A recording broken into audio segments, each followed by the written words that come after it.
Hey, thank you, Lisa. Gosh, when I take a look at everyone on today's call, I see so many faces that I don't get to see regularly and sometimes only once a year, if that. Kim, Claire, Nick, good to see you. Robbie, Micah, Christina, Brad, haven't seen you in a while, my friend. Marlon, Scott, Melissa, Clint, Sal, so many others, and so many of you that I haven't had the privilege of meeting as of yet. And some of you have been on staff with us for quite some time, and I haven't had the privilege of meeting you, but I am delighted to be on with you today and looking forward to hopefully seeing you at a summer session or a fall session. And certainly look forward to bringing you back on another staff-wide call. Now having, how many do we have?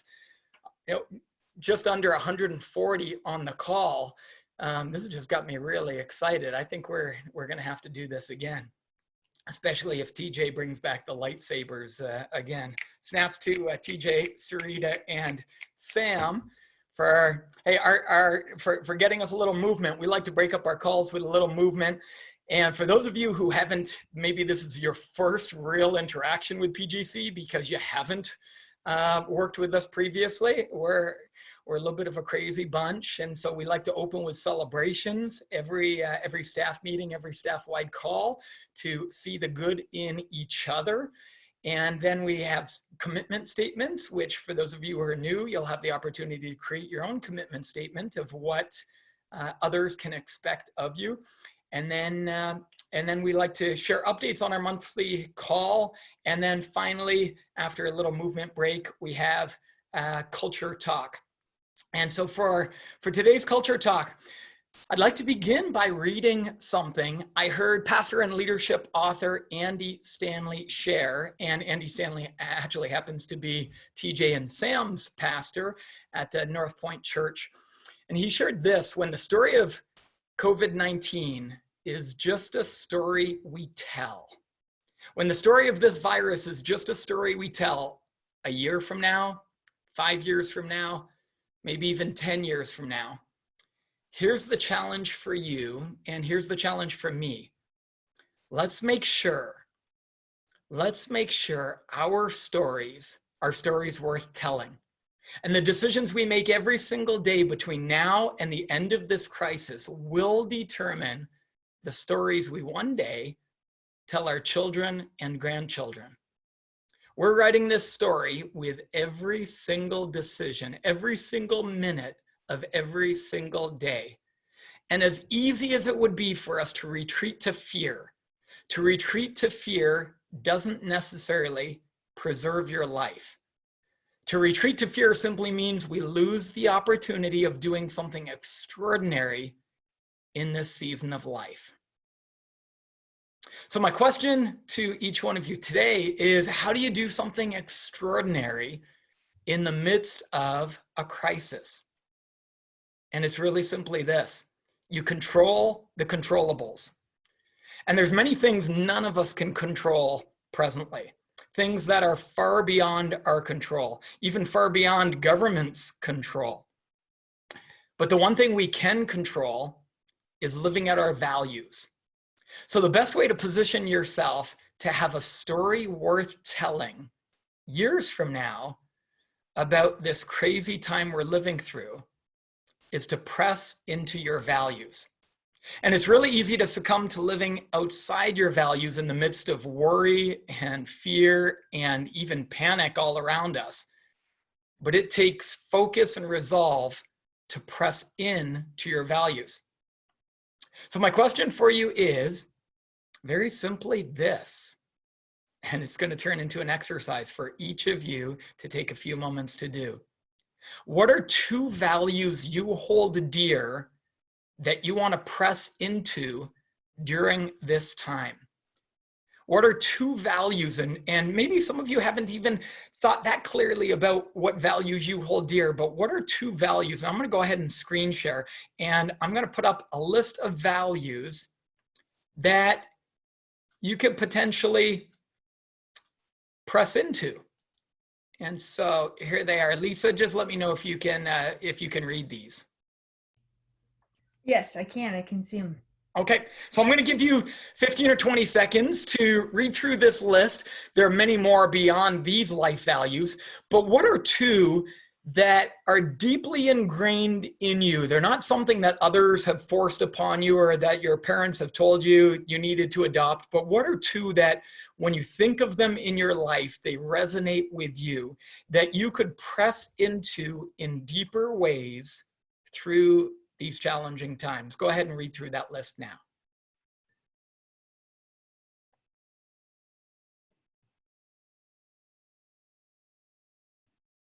You may even want to go ahead and write several down, and you might end up writing down 7 or 8 or 10, but then you're going to shorten it down to just 2.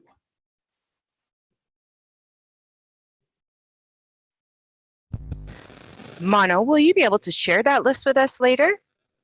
Yes, I can.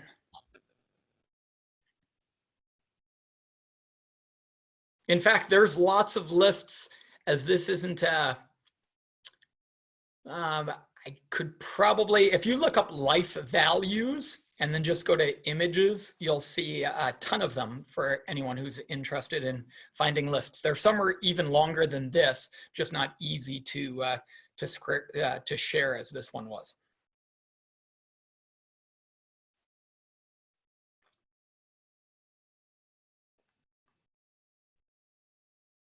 Another 4 or 5 seconds.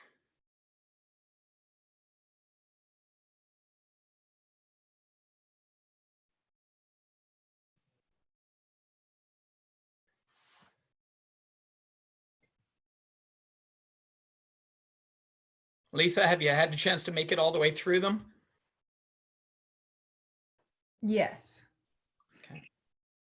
All right.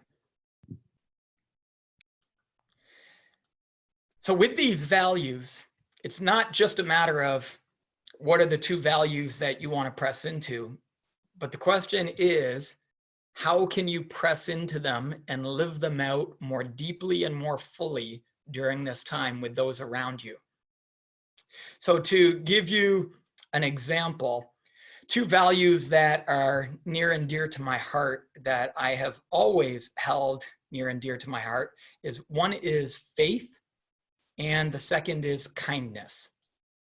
And so for me, as I think about living out and pressing into my values during this time, when it's so easy to live outside of our values due to worry and fear. That's what worry and fear tend to do. They pull us outside of our values and they cause us, when you think of people hoarding during this time, that's for many people that would be outside of their values that they hold to. But fear and panic and worry can cause people to live outside of their values.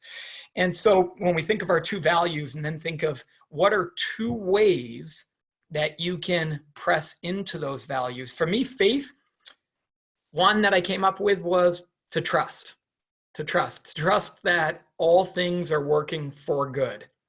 And that's a scripture verse that I hold dear, near and dear. And it doesn't mean all things are good. It just means all things can work for good. And the second for me is, as it relates to faith, to speak hope to others. In the midst of others being worried and in the midst of others being fearful, to speak hope. So those are 2 things that I'm staying mindful of and I'm pressing into as it relates to faith for me: trust and speaking hope to others. My second virtue or value that I'm pressing into right now is kindness. And as I reflected on it, I realized 2 practical ways I can live that out is, one, to send a thoughtful note to others and to be intentional. And the second is to find ways to help others, practical ways with others who may be in deep need at the present time. So what I'm going to give you just a few moments to do is to think about the 2 values, and you may not have had enough time to narrow your list down to 2. So this might be something for you to take away after this call and think, what are 2 values that I hold dear? And then what are 2 ways that you can practically live them out and press into them in a deeper, more intentional way over the coming days? I'll give you a few moments to write right now.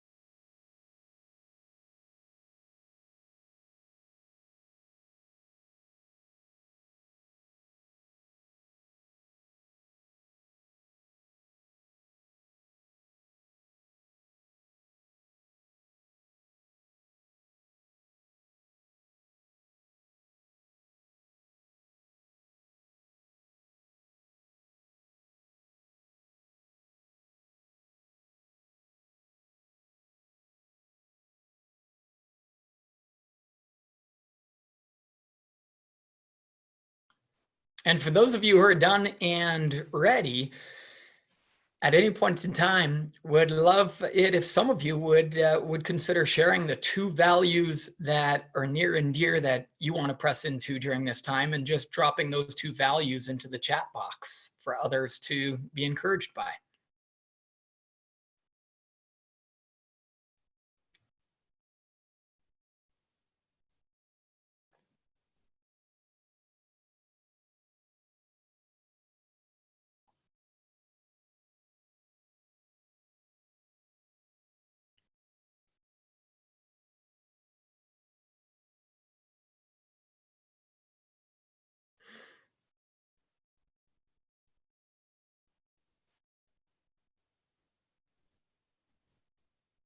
Wow, some amazing values being shared. And when I think of the story that I want to be able to tell others, my children, 5 years from now, 10 years from now, is that I lived out radical faith and radical acts of kindness in the midst of this crisis and these challenging times. And my hope for each one of you is that the story that you're going to be able to tell others is that you pressed into your values and that you lived them out in radical ways, for not just for your good, but for the good of others around you. Thanks for sharing all of those values. And at PGC, many of you know, but maybe some of you that are new to PGC don't know, that our values as an organization are based on the leadership acronym created by PGC founder Dick DeVenzio, SHAPE. And SHAPE, of course, stands for 6 different leadership principles that I'm sure the vast majority of you are familiar with. And as I was reflecting on the values that right now as a company, as an organization, that we're pressing into, 2 stood out to me. Right now, I think we're pressing into the values of approach and hustle. Approach. We're not paralyzed. We're not hesitant. We're agile and innovative. We're taking an ownership mentality. We're controlling what we can control, and we're finding a way to serve, give, and care for others during this time. That's our approach that we're pressing into. And the second is our hustle. We're doing more than our share to help each other and to help the larger basketball world through this difficult time. And the story we're going to one day tell is how this crisis was a springboard for PGC. Not a roadblock, not a setback, a springboard for PGC that propelled us to greater levels of inspiration, impact, and influence. And I look forward to the day when we can tell that story together. And until then, keep fighting the good fight.